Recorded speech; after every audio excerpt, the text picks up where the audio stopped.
Hello दोस्तों, welcome to domain skill.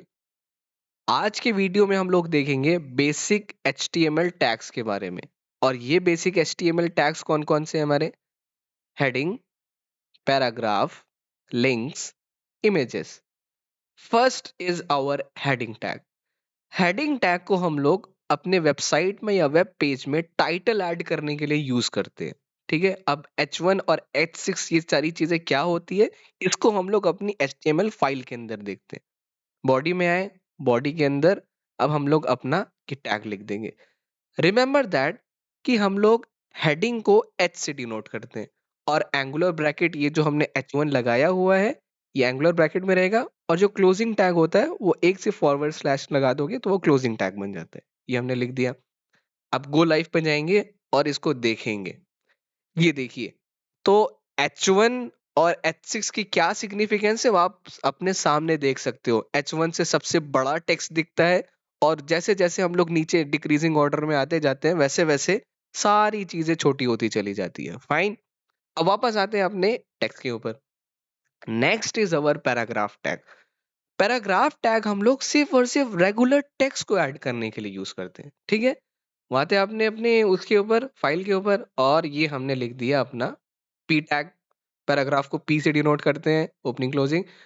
Then हम लोग वापस आएंगे अपने क्रोम ब्राउजर पे। अब ये देखो, हमने देखा कि पी टैग पैराग्राफ टैग से हमको किस तरह का टेक्स्ट देखने को मिलता है।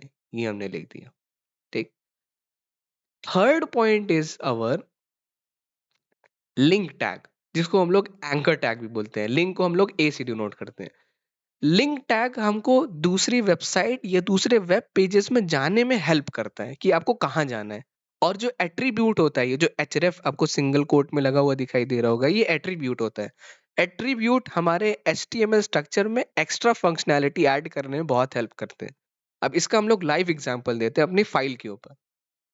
हम लोग आए यहाँ पे, अब हमने एक टैग बना दिया है। अब आप देख सकते हो उसका स्ट्रक्चर क्या है, सिंटैक्स बहुत आराम से देख लो।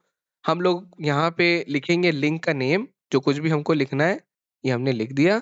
और उन डबल कोट के अंदर हम लोग अपना लिंक पेस्ट कर देंगे, जिस भी लिंक को हमको लगाना है। कॉपी किया और हमने अब पेस्ट कर दिया। अब यहाँ पे आप देख सकते हो हमारा लिंक बन गया है। अब अगर हम इसके ऊपर क्लिक करते हैं तो ये देखो, उसी टैब के अंदर हम लोग वापस आ जा रहे हैं। अब अगर आप ये चाहते हो कि हम लिंक को क्लिक करें और हमारा जो लिंक बन रहा है वो एक नए टैब में बन जाए, तो उसके लिए हम लोग एक एट्रीब्यूट का यूज करते हैं, which is known as target.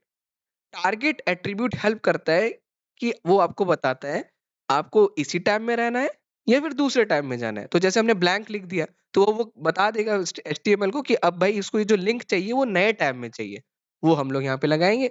अब देखो, जैसे मैं इसके ऊपर क्लिक करूंगा नए टैब में हम लोग आ गए। बहुत सही यार, ये तो मजा आ रहा है हम लोग को। अब लास्ट अपने टैग के ऊपर बढ़ते हैं, that is known as image tag. अब इमेज टैग के बारे में भी आप आराम से एकदम ध्यान से देख लो, इसका सिंटैक्स और स्ट्रक्चर क्या है। इमेज टैग हम लोग यूज करते हैं पिक्चर्स को शो करने के लिए, इमेजेस को शो करने के लिए, सिंपल एज दैट। जो SRC एट्रीब्यूट है, SRC आपको बताता है कि आपकी इमेज फाइल कहाँ पे मौजूद है आपके सिस्टम में।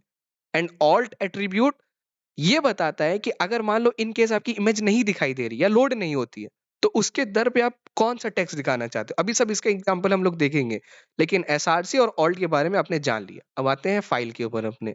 अब हम क्या करेंगे, इन डबल कोट्स के अंदर अपनी इमेज का लिंक डाल देंगे। जैसे मैंने यहाँ पे एक लिंक का इमेज का लिंक बनाया हुआ है, उसको हम लोग डालेंगे और हमने लिख दिया। अब ऑल्ट टैग के ऑल्ट एट्रीब्यूट के अंदर हम लोग लिख देंगे कुछ भी पिक्चर का जो नेम होगा वो हम लोग लिख देंगे। जैसे मैंने यहाँ पे लिख दिया कोडिंग बॉय, और ये इमेज भी कोडिंग बॉय के ऊपर ही है। तो अगर इमेज लोड नहीं होती है तो उसके ऑल्टरनेट पे ये टेक्स्ट हमको शो होगा। ये हम लोग देख लेते हैं, ये देखो।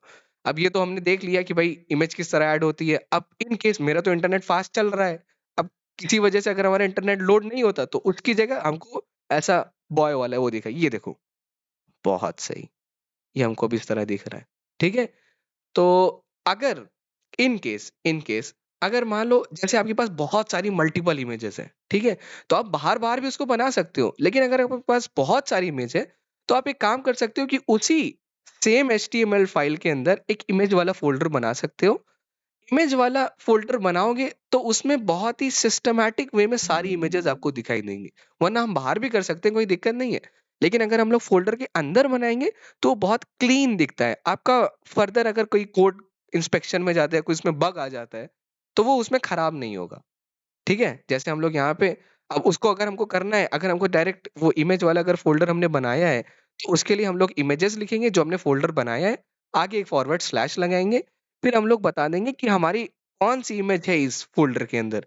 मेरे पास 2 इमेजेस लोडेड है, मैंने दोनों को लिख दिया, काम वही होगा। लेकिन अगर आपके पास बहुत सारी फाइल्स हैं, तो आप अपने फ़ोल्डर में बना के उन सबको रख दोगे, तो बहुत सिस्टमैटिकल वे में काम करता है। ठीक है?